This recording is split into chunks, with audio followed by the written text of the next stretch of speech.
France Inter. Nicolas Demorand, le 7-9.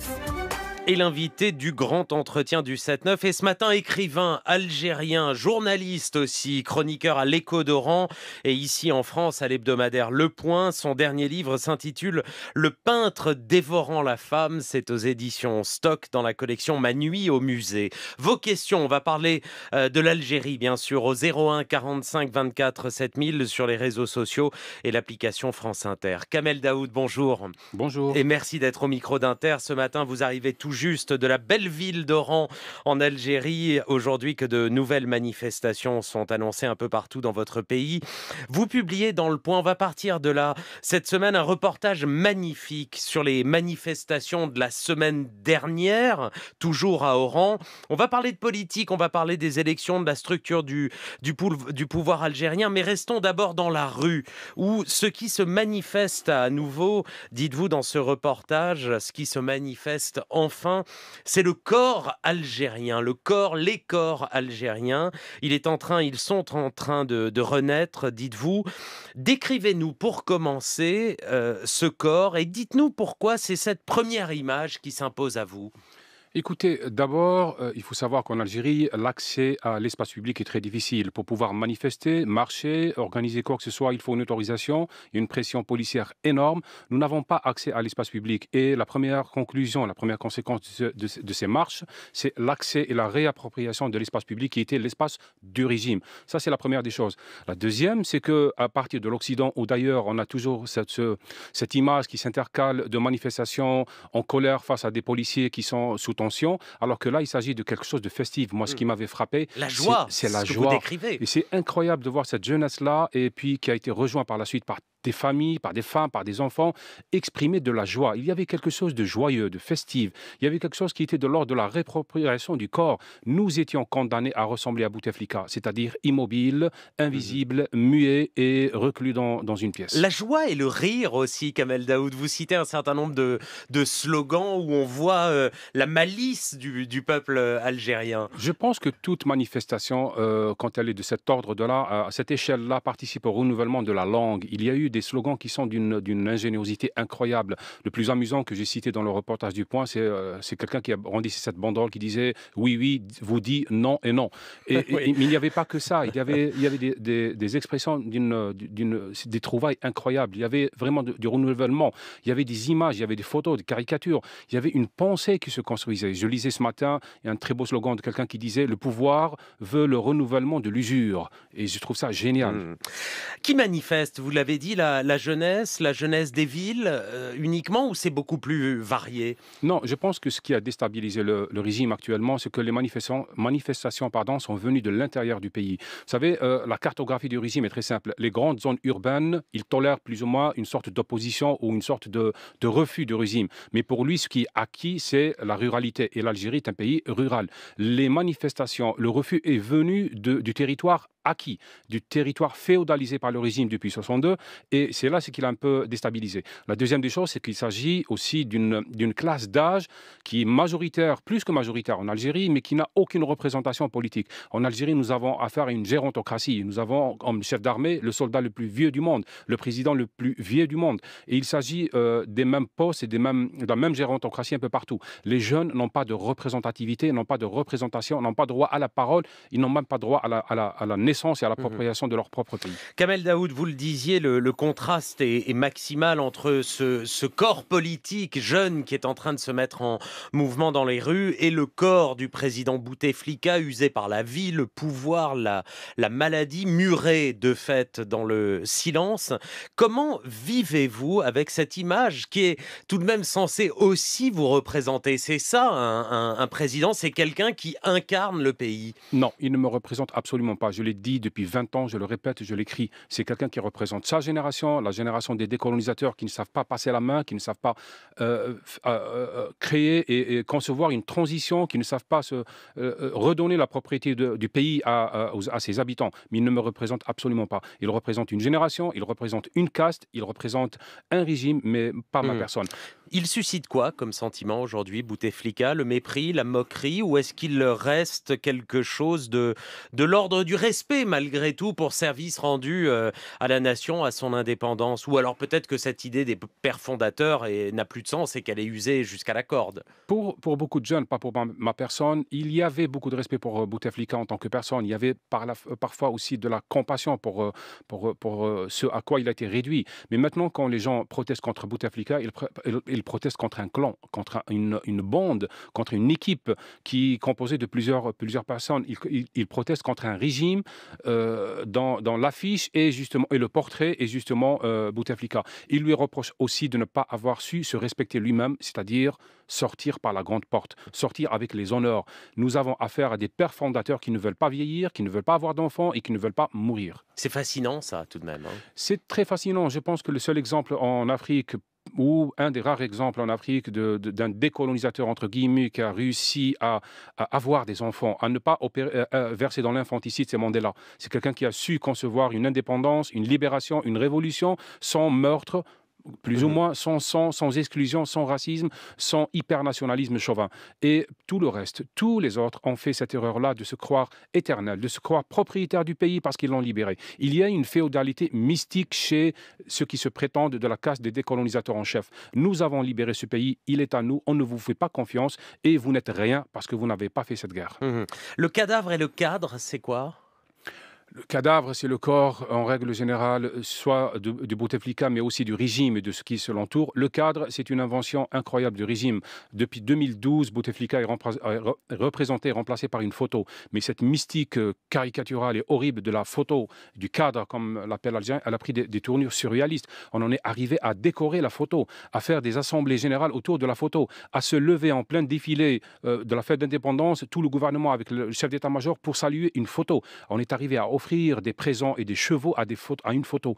Et ce que les Algériens appellent un cadre. Et je pense qu'il y a aussi dans cette littérature des slogans en Algérie quelque chose d'extraordinaire. J'ai lu dernièrement, quitte à être gouverné par un cadre, autant que ce soit Mona Lisa.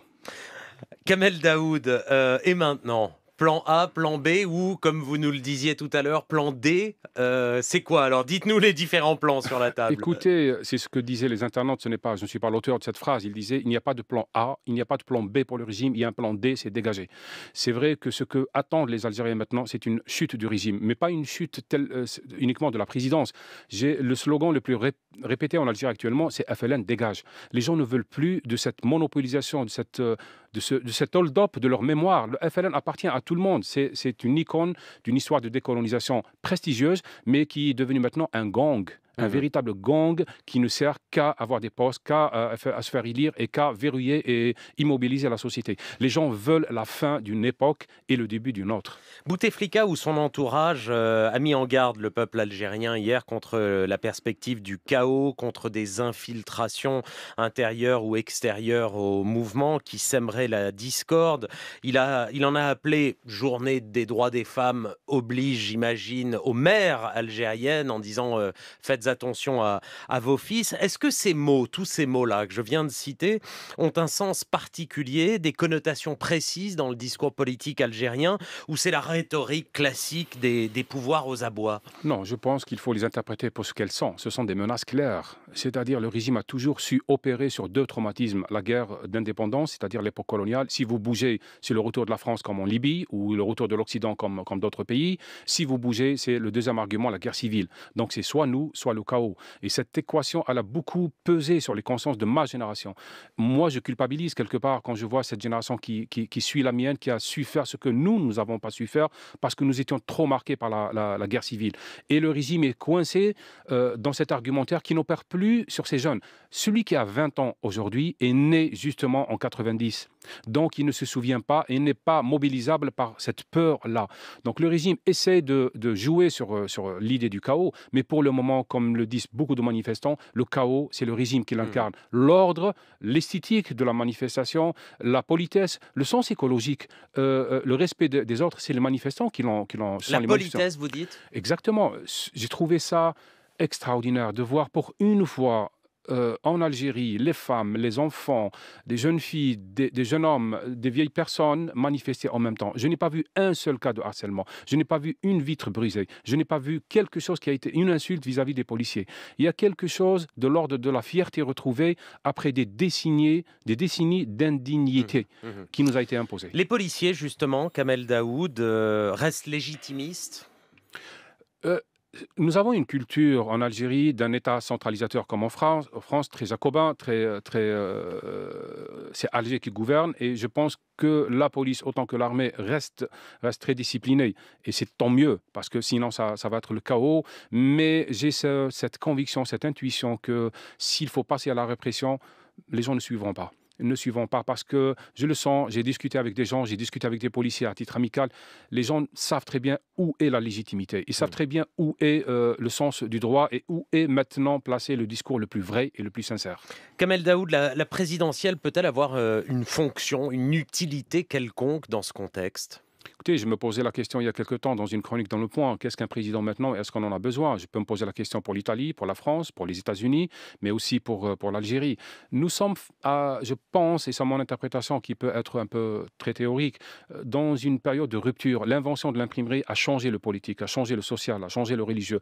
La réinvention de l'écrit et de l'oral et de l'image par Internet change les modes de représentation, change le mode de revendication. Mais qu'est-ce qu'un élu à l'époque d'Internet, puisque je peux être l'élu de ma propre personne, revendiquer, écrire, m'adresser, me filmer. C'est pour ça qu'il y a cette crise de représentation, ce rejet des médias, par exemple en France ou ailleurs, ce rejet de l'élu. Qu'est-ce que l'élu à l'époque où il y a tout ça? Il y a une très belle phrase dite par un internaute algérien, il disait « Nous, les Algériens, nous étions aveugles, nous étions sourds jusqu'à ce que Dieu nous envoie les nouveaux prophètes, Google et les autres. » La structure du pouvoir peut-elle changer en Algérie, Kamel Daoud? Il y a un vieux dicton, je ne sais pas s'il a toujours cours, qui dit que l'Algérie n'est pas un pays qui a une armée, mais une armée qui a un pays.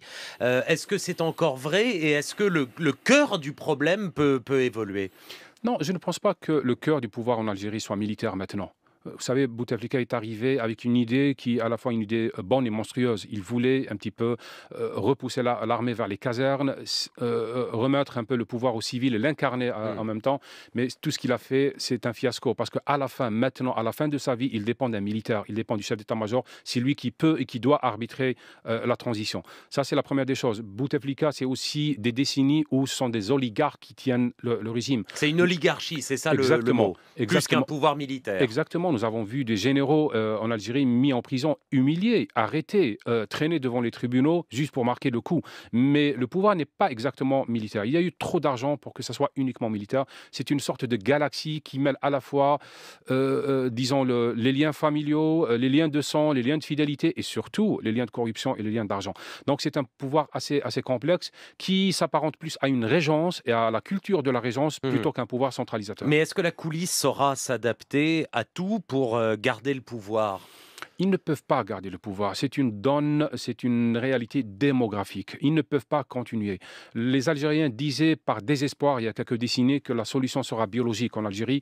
Et c'est une phrase très violente et en même temps, elle aurait dû alerter les gérontocrates de maintenant. Ce sont des gens qui n'ont pas su animer et créer une transition, ils vont la subir. Le pouvoir va changer en Algérie, tôt ou tard, mais je ne sais pas avec quelle facture. Deux questions rapides avant de donner la parole aux auditeurs de France Inter. Dans ce reportage du Point que je mentionnais, vous décrivez cette scène où des manifestants quittent les mosquées le vendredi, où les imams prêchent surtout la parole du pouvoir. Ce mouvement politique dans les rues d'Algérie est-il laïque et totalement coupé de toute considération religieuse? Non, il n'est pas coupé de toute considération religieuse, il n'est pas enfermé dans la considération religieuse. Ceux qui sont sortis revendiquent une dignité, une fierté, un droit au corps, un droit à l'espace public et un droit au changement. Maintenant, qu'il y ait des courants politiques qui essayent de récupérer ce mouvement, il en existe, comme il en existe un peu partout dans le monde. On l'a vu hier, l'opposition classique, traditionnelle en Algérie est totalement out. Elle n'arrive pas à capter ce mouvement ni à le représenter. Il y a des chefs de partis politiques qui ont été chassés des marches. Les islamistes, à leur coutume, ils sont en train d'attaquer attendre le changement Ce d'équilibre que des disait forces. Mohamed Kassimi au micro d'Alexandra Ben Saïd lundi dans le 7-9 d'Inter, c'est que dans les révolutions arabes, entre guillemets, les islamistes n'ont jamais joué le premier rôle, mais qui sont toujours là à attendre pour rafler la mise. Écoute, Attention, disait-il, il faut surveiller ça. Est-ce que vous partagez la crainte et l'analyse? mais bien sûr, parce qu'en Algérie, nous l'avons déjà vécu, cet hold-up des révolutions en 1990. Beaucoup de journalistes occidentaux me posent la question, est-ce que vous allez dans la direction de l'Égypte? Je dis non, c'est l'Égypte qui est partie dans la direction de l'Algérie des années 90. Soulèvement populaire, hold-up des islamistes et jackpot militaire à la fin. Ce qu'il y a de plus maintenant, et qui à la fois donne de l'espoir, mais qui en même temps crédite l'inquiétude, c'est qu'il y a de la vigilance. Nous savons que cela peut finir ainsi et les gens essaient d'éviter ce piège-là. Pour le moment, les islamistes ne bougent pas. Il faut savoir que sur les Twitter et sur les réseaux, beaucoup de salafistes ont lancé beaucoup de fatwas et d'appels à ce qu'il n'y ait pas de marche parce qu'ils dealent plus avec le pouvoir qu'avec les soulèvements populaires qui leur échappent. Donc les islamistes sont là, les islamistes peuvent récupérer, mais il y a une énorme vigilance chez les Algériens, il y a une sorte de conscience des risques. Allez, on file au standard. Bonjour Kader. Bonjour à tous. Bienvenue. D'abord, je voudrais remercier M. Claude Descalotis pour sa revue de presse.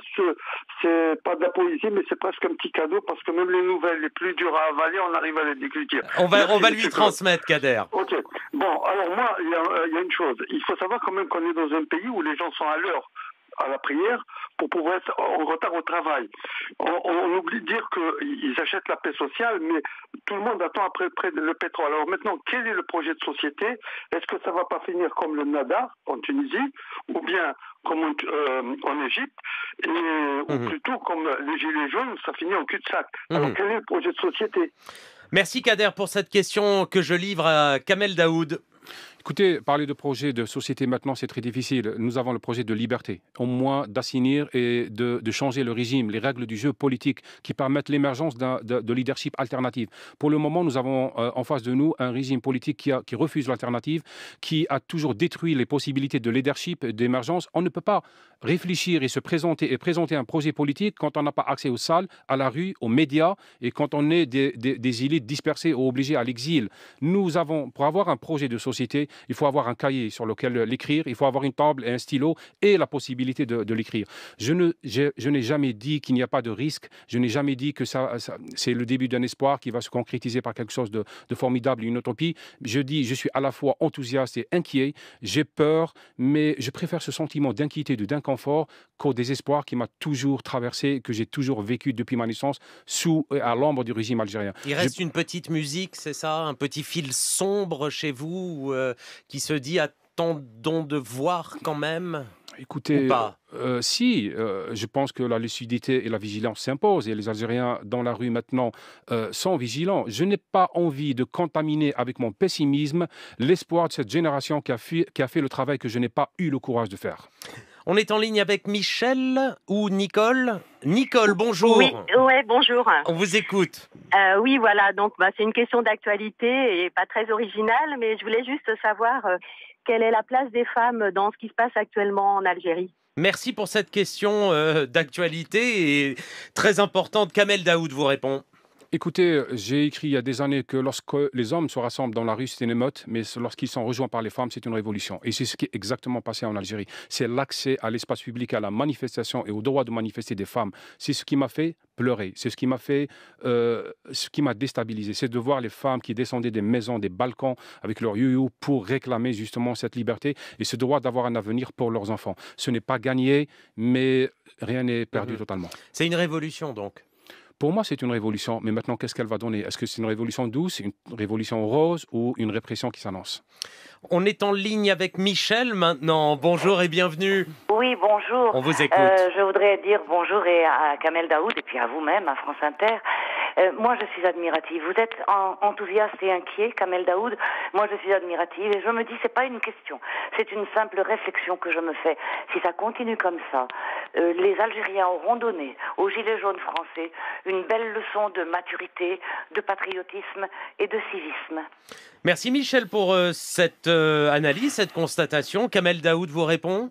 Vous avez pensé aux Gilets jaunes en voyant l'Algérie se réveiller ou pas? Bien sûr. Vous savez, en Algérie, le régime nous répète depuis 30 ans que nous sommes des sauvages, nous sommes des gens culturellement marqués par la sauvagerie, que si nous nous soulevons, ça va être le chaos. Les jeunes Algériens et les Algériens qui les ont rejoints de toute génération ont montré qu'ils sont responsables, ils ont retrouvé la fierté et la possibilité de se respecter soi-même. Après les manifs, les rues étaient nettoyées, ce qui est extraordinaire dans un pays où on voit maintenant que le sauvage, c'est le régime, et l'homme civilisé, c'est le jeune homme qui manifeste. Zachary est en ligne. Bonjour Zachary et bienvenue sur Inter. Bonjour, merci. Bonjour Kamel Daoud. Vous parliez tout à l'heure de l'oligarchie. On entend notamment le nom du frère de Abdelaziz Bouteflika scandé dans les rues.